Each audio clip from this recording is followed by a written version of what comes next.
Baudet. Au cimetière, on faisait des relevages au cimetière pour trouver de la place dans les tombes, quoi. C'est la loi permet. Et je me rappelle avoir essayé de relever un jour, de la famille Baudet est venue pour relever ce Baudet là, comment il s'appelle, Georges Baudet, oui. Et il était mort dans un hôpital et il traitait les corps et il était intact. Donc on n'a pas pu relever. Et souvent les militaires qui étaient morts dans les hôpitaux, il était dans ce cas-là. Je ne sais pas ce qu'il faisait, les corps restaient intacts. Hein, et Georges Baudet, là, je l'ai vu intact. Oui. Ouais. C'est pas des bons souvenirs. Hein. Oui. Il était enterré avec son uniforme ou... Oui, il était militaire, oui. Chemise blanche. Moi, j'étais là en tant que... Moi, je fais de la maçonnerie, hein, bon. Et les gens, j'assistais les gens qui relevaient en tapis en plus. Quand j'étais adjoint au maire, souvent j'ai remplacé garçon champêtre. J'assistais à ça. C'est une habitude, c'est pas très beau, mais bon, faut le faire.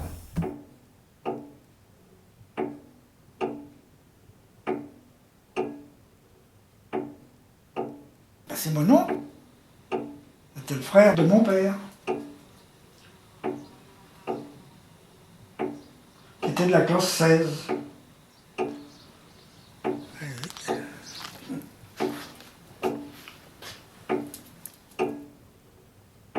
Est-ce qu'il travaillait avec avec ses parents? Là, je ne sais pas. Pas du tout. Il y a une petite ressemblance entre vous et lui, là. Oui. Alors vous portez le même prénom et...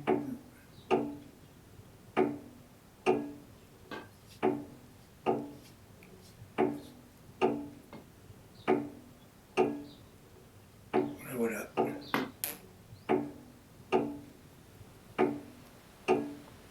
Gustave Perchet. Mon grand-père qui est sur le monument mort s'appelle Gustave et mon grand-père maternel s'appelle Jean Gagné. Ma grand-mère Hermance et ma maman Rachel. Et des gagnés, il y en a aussi sur le monument aux morts. Le frère de mon grand-père maternel, elle l'a fait et il y est resté aussi. Je crois qu'il est mort gazé.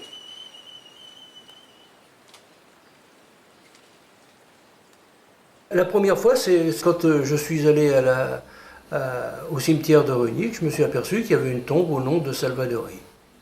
Voilà. Alors après, j'ai mon beau-père, j'ai essayé je lui ai demandé pour savoir s'il connaissait. Il ne connaissait pas, personne ne connaissait. Je sais pas. Il est mort en 16. Mais il n'est pas mort à la guerre pour le fait. Et suite de maladie, mais comme il n'a pas été certainement rapatrié tout de suite, hein, c'est une pleurésie qui l'a emporté. C'est pour ça, c'est tout ce que je sais de lui. Il n'y avait rien. Ben, j'ai rien vu. J'ai ouvert la boîte aux lettres, il n'y avait rien.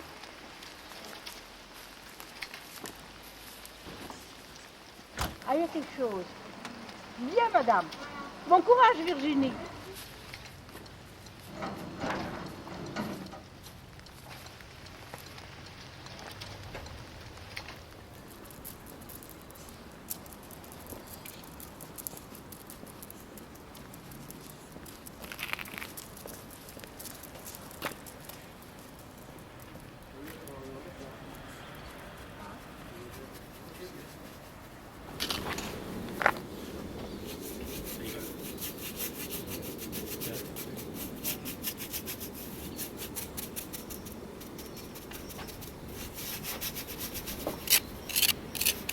Ça fait 2 mois à peu près qu'il m'a contacté pour leur faire un devis pour la restauration du monument. Le monument aux morts est fleuri toute l'année, avec des fleurs de saison. Il est toujours très beau pour le 8 mai et le 11 novembre. Ils nous ont demandé de le nettoyer puis de le restaurer. Ben, premièrement, il faut lui faire un nettoyage sur des surfaces plates qui sont un petit peu ternis. Celui de Reny est très important. Selon l'importance de la commune, et puis peut-être à cause de tous les décès qu'il y a eu pendant la guerre. La guerre 14-18, certainement. Là, on a les noms.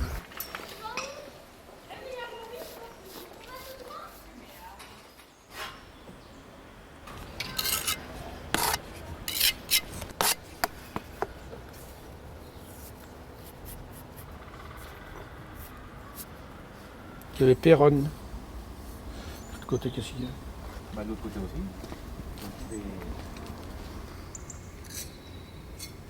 Ah, on a l'Alsace, l'Argonne, l'Aisne et les Flandres.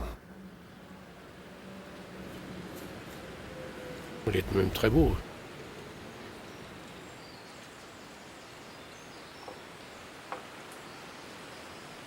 Le 2e bataillon, à son tour, s'élance et, malgré son élan magnifique, échoue lui aussi sous les concentrations des feux des mitrailleuses. Journée de deuil et d'angoisse, les corvées de ravitaillement ne peuvent parvenir en ligne.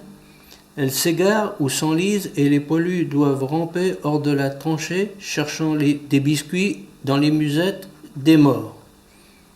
Journée de pertes cruelles au cours desquelles sont tombés, en faisant bravement leur devoir, les capitaines Salvadori et Ray, les lieutenants d'Outre-Roussel, Épis, Chaudot, Marbotin, Soulard, Deloriston, Pouchard, Loche, Charles, Février et 2 charrettes. Et 540 hommes sont tués ou blessés. Il a été mis à l'armée à 18 ans, sans doute, à ce moment-là. Il commençait à les attaquer jeunes. Hein. Il fallait des pauvres petits bonhommes. Il s'en est fait tuer. Les petits jeunes qui arrivaient, ils ne voulaient pas écouter les anciens. On lui disait, restez là en fond de la tranchée, faites-vous pas voir, parce que vous allez voir. Oh bah oui, mais moi j'ai envie d'aller faire caca. Il montait sur le bord, hop, il ne durait pas longtemps, t'es tout de suite usé. Il dit, on lui faisait voir, on mettait la pelle comme ça, bing, dans la pelle. Et vous voyez, si vous faites voir votre tête, ça sera pareil. Et tout ce que j'ai entendu, vraiment, parler de ce chose-là à mon père. Quoi. Ouais. Je me suis demandé s'il y avait un lien avec ma famille, mais apparemment, je ne sais pas.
Quoi là-haut là?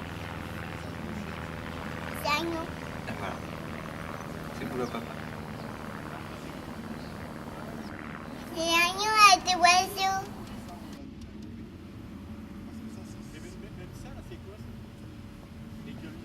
Ça doit être sur au-dessus. N'importe.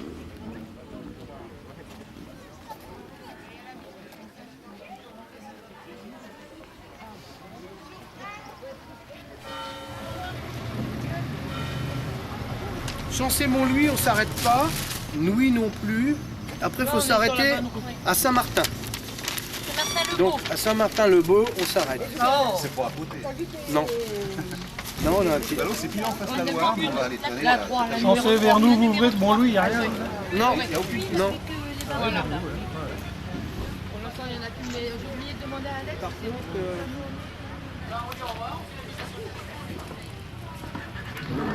Là, on a toutes nos questions.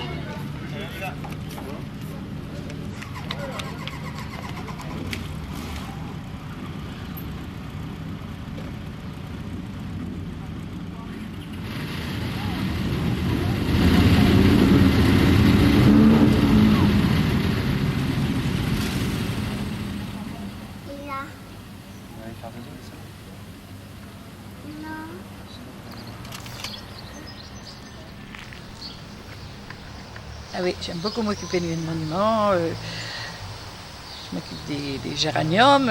Quand c'est la Toussaint, c'est la même chose. Le 8 mai, ou les déportés. Parce que mon mari était combattant, et puis moi je suis femme de combattant, j'ai eu la carte, je m'en occupe. François-René Termont. Célestin Marcel Désiré Javel décède pour l'année 1916.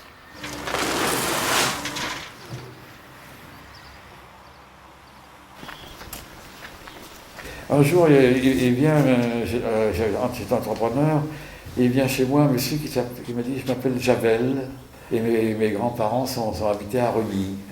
Et j'ai un de mes cousins qui est enterré. Et il était content de m'apprendre. Évidemment, il venait de Paris, qu'il avait des racines à Reny, lui. Et Javel. Marcel Javel, j'ai entendu parler de ça. Oui, Javel. la mère Javel, elle habitait dans le Bourg. J'ai entendu parler de ça, mais pas. Oui, c'est pareil. Auguste Gagné, ça c'est Gagné GA comme Florence. Oui, voilà, c'est ce que je Oui. voulais dire, c'est un frère Oui. à son mari. Ah ouais. Clovis Orient, c'est un gars. C'était la mère Orient qui était à la Nipère là-haut. Armand Landreville. Ah oui. Je ne sais pas qui c'est ça. Merci, moi aussi, j'ai entendu de nom ces familles-là Eugène parce que par maman, Faucheux. il y en a. Hein. Comment? Eugène Fauché, c'était Oui, parce que c'est le mari de Madame Fauché, c'était là. la grand-mère à Oui, Christiane. Christiane Voilà. François, oui. Désiré Loiseau. Eh ben, la mère Loiseau qui est morte centenaire. C'était son mari. C'était son oui, mari. c'était son Bah, tiens, mari, c'est oui. ça. Ah bah oui, moi c'est vrai qu'on l'a toujours vue toute seule. Oui, oui. Ah, bah, René oui. Lecomte. Alors Eh ben, ça, c'était. Un frère à Non, non, Marcel c'était. Lecomte. Non, c'était le Ah non, mari de Madame Lecomte qui était au moulin. Puis je me rappelle plus là, où il a été, il a eu le temps de tuer là.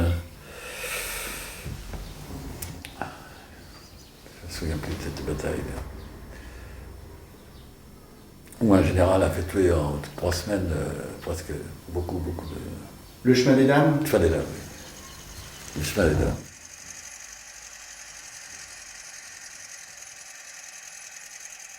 Toute la journée, il parlait de ça. Il parlait de... Du chemin des dames, toute la Alors, journée. c'est donc qu'il y de avait tout, été- tout ce qui s'était passé là-bas. Moi, je sais que papa en parlait parce que pour. Ah, bah dis donc. Ça, la journée c'était toute la journée. Le chemin des dames, vous voyez comment c'est. C'est un plateau calcaire. Les Allemands occupaient ce plateau calcaire et les carrières qui étaient en dessous. Et il y avait longtemps que dès qu'ils avaient occupé ce site, ils avaient accumulé de l'armement et en particulier des mitrailleuses. Parce que Nivelle, il voulait absolument attaquer. Je crois que ça lui était déconseillé d'attaquer. Il y en avait qui disaient qu'il ne faut pas attaquer. Parce que les Allemands, ils connaissaient le chemin des dames par cœur. Ils savaient par où passer, par en dessous. Les Français, non. Mais Le chemin des dames ne figure pas sous ce nom sur le monument aux morts de Reny. Mais la dénomination N recouvre cet événement. Quoi qu'il en soit, les conséquences de l'échec français sont importantes. Pour le 66e régiment d'infanterie, un refus de monter en ligne a eu lieu dans la nuit du 19 au 20 mai 1917. 19 soldats seront condamnés à 2 mois de prison, 21 à 2 mois de prison avec sursis. L'événement n'est a priori pas sanctionné comme d'autres troubles graves qui affectent nombre de régiments français. Le combat se poursuit sur d'autres fronts. Certains habitants trouvent la mort lors d'opérations à l'étranger, notamment suite à une tentative de débarquement ratée aux Dardanelles en 1915 où des troupes franco-britanniques piétinent dans une zone réduite. Henri Brosillon trouve ainsi la mort en Grèce, à Salonique, le 14 juillet 1917. Henri Brosillon, et il est mort aux Dardanelles. Il était marié. Enfin, évidemment que nous, Henri était la génération d'en dessous, quoi. Vous le connaissiez, sa famille, cet Henri Brosillon? Oui, on l'a connu. Donc, oui, c'était une ferme là-bas qui s'appelait La Butte.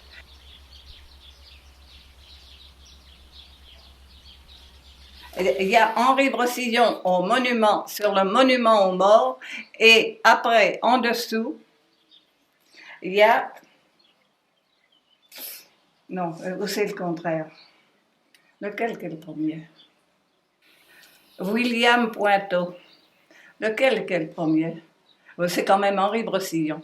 Henri Brosillon, c'était une autre famille. C'était pas chez nous. Eh ben, tenez, ça l'est l'arbre généalogique que la cousine elle a fait. Tenez, là. Eh ben, là, vous voyez. Ça, c'est nous, là, avant de se marier. Eh ben, tenez le grand-père Pointeau, Jean Pointeau. Eh ben, le voilà. Il est là. Ça c'était une Brosillon, ça. C'était une sœur à mon beau-père. Et elle était veuve. Alors, le grand-père Pointeau, c'est votre grand-père? Oui. Et il y a un de ses fils qui est au monument aux morts. Ah ben, oui, William, l'aîné. William Pointeau, mort au chemin des Dames, en juillet 1917. D'ailleurs, il ressemble un peu à son père. Une grosse bouille comme ça. Parce que là, il avait 21 ans quand il est décédé. Alors, vous voyez, là, tout l'instrument, là, le fusil mitrailleur, je sais quoi, là, et puis... Et alors, il a tout de suite monté au chemin des Dames, et le chemin des Dames n'était pas marrant non plus, d'après ce qu'il disait. Hein. C'était cette longueur que... c'est une route, enfin un genre de route, et puis entre l'Aisne et dans le haut de la France, quoi. On y avait été. On y était à Pont-Aver, mon oncle, là, en 81. Parce que le grand-père, bon, ben, le grand-père, vous savez, il s'est jamais déplacé. Bon. Vous êtes retourné sur les lieux où est mort votre oncle? Oui. En 81, mes deux parents, mon père et ma mère étaient encore de monde, c'est donc ma mère qui est morte la première. Mais là, on les a emmenés tous les deux là-bas. Et il est enterré dans le cimetière de Pont-Aver, dans l'Oise. Et vous savez, quand on est arrivé là, qu'on leur a dit qu'on venait pour une première fois là, il y avait c'était des cimetières immenses, chacun un rosier, et c'était entretenu, Ah oui, là j'ai vu mon père pleurer. C'est la tombe de son frangin. Votre père, vous avez amené sur des champs de bataille? Ah non, il aurait toujours... Vous savez, à ce moment-là, on ne voyageait pas beaucoup. Hein. Les gens avaient quand même pas beaucoup de possibilités de voyager. Mais leur rêve à tous ces gens-là, c'était de retourner sur ces champs de bataille. Et très peu, ils sont allés, quoi. Parce que finalement, les gens à ce moment-là ne voyageaient pas beaucoup. D'abord parce qu'il n'y avait pas beaucoup de moyens, puis il n'y avait peut-être pas trop d'argent non plus. Hein. Bon, pour s'en aller quelques jours là-bas, oui. Mais leur rêve à tous, c'était d'y retourner voir. Ouais, ça s'était passé, oui. William Pointeau, ouvrier agricole, frère de Raymond Pointeau, c'était mon père, Raymond. Père de Madame Henri Brosillon. Ah ben oui. Ah ben c'est votre belle-mère, c'est Madame Fleury. Ah ben oui. Elle fait des recherches. Beaucoup de gens font des recherches. Oui, un jour, je me souviens que j'avais été, après que son mari est décédé. Depuis toute seule, oui, à l'époque. On avait parlé de ça un peu. Est enterré au cimetière de Pont-Aver, c'est dans l'Aisne, au sud-est de Lens, oui. Renseignements donnés par Madame Brosillon. Ben oui. Il a été dans quel régiment? Il était à Châteauroux. Alors là, quel régiment? Attends, et ça, c'est quoi? L'acte de décès de William, 17 juillet, oui, 1917, célibataire, oui, il était célibataire, bien sûr. L'année 1917, le 17 du mois de juillet à 12h30, étant à Beaulieu, ah bah oui, de Beaulieu, j'en ai entendu parler ça, N. Acte de décès de William Poitot, soldat de 2e classe au 86e régiment d'infanterie. Ah, moi je vous ai dit d'artillerie. Alors, infanterie, enfin, je n'y connais pas grand-chose.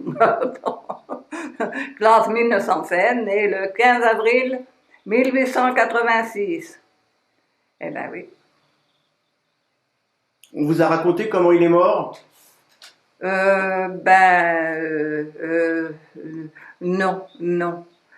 je l'aimerais, non. André voir, domicilié en dernier lieu à Reny. Ben oui, en dernier lieu, bien sûr, c'était son père qui était à Reny. Tenez, il était dans les maisons d'en face, là. Il était en face, là. Et, mort pour la France. Oui, elle est belle la France. Des suites de blessures de guerre. Ben oui. J'ai entendu dire à mon père qu'il pouvait pas monter en ligne. Il pouvait pas monter en ligne. Il paraît que tout de suite. Alors, est-ce que ça je sais pas. Ouais, oui. Ah ben oui, c'est ça. Il est mort à l'hôpital de Beaulieu, en fait. Ah ben oui, je m'en rappelais plus. Il avait coupé, oui, ils ont d'abord coupé une jambe, puis après il avait coupé l'autre. C'est quand l'autre il est mort, quoi. Il en est mort. Et ça, je vous dis, j'ai toujours entendu dire à mon père qu'il pouvait pas monter en plancher. Il ne pouvait pas aller.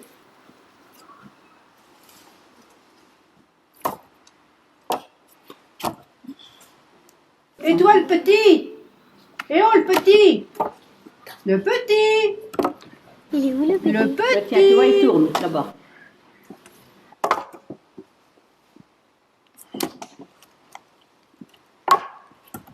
Curieusement, quand on se promène avec ma femme en France, souvent je passe voir les monuments aux morts.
Je pense que j'aurais été soldat à l'époque, j'aurais peut-être fait partie des luttes.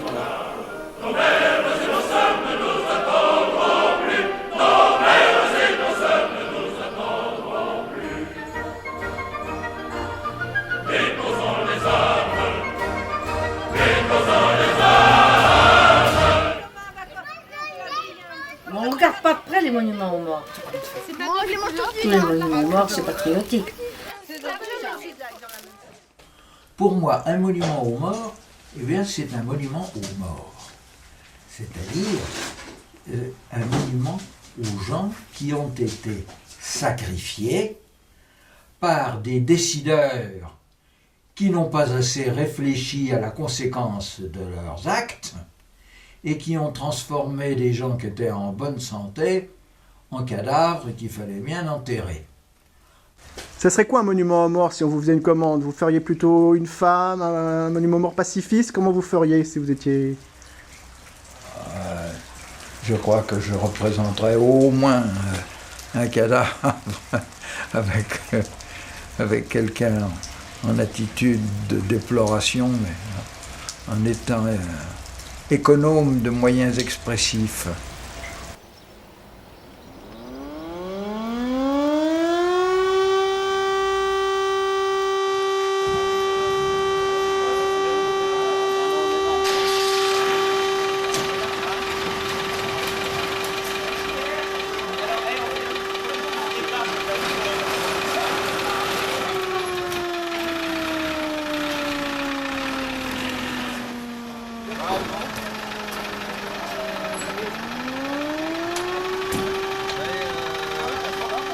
Baptiste, il reste de la place ou plus?